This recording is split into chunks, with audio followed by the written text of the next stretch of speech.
మాది 30 లక్షలు విలువ చేసే ఇంటిని 10 లక్షలు లోన్ తీసుకున్నాను నాకు అవసరమయ్యి.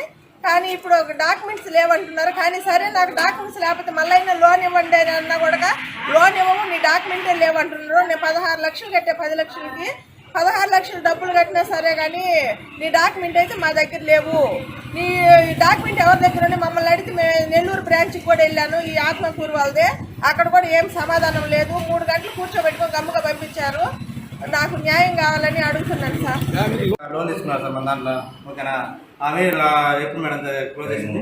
నవంబర్ 19 క్లోజ్ చేశారు. ఓకేనా, మేము మెయిల్ పెట్టాము, డాక్యుమెంట్ మిస్యూజ్ అయినాయి. ఓకేనా, టోటల్ పేమెంట్ రిలీజ్ అయింది. డాక్యుమెంట్ రీక్రియేషన్ కోసం పేమెంట్ రిలీజ్ అయింది. ఓకేనా, ఒక 1 వీక్ 10 డేస్లో డాక్యుమెంట్ రెడీ చేస్తాము.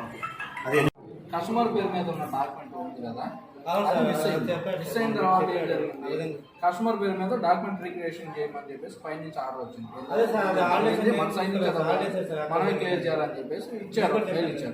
సో దాన్ని ఏం చేయాలి? కస్టమర్ పేరు మీద ఉన్న డాక్యుమెంట్ తీసుకొని సీసీ కాపీ పెట్టుకొని మార్టిగేజ్ రిలీజ్ చేసి కస్టమర్ నుంచి వాళ్ళ హస్బెండ్ గారికి కొత్త డాక్యుమెంట్ క్రియేట్ చేయమని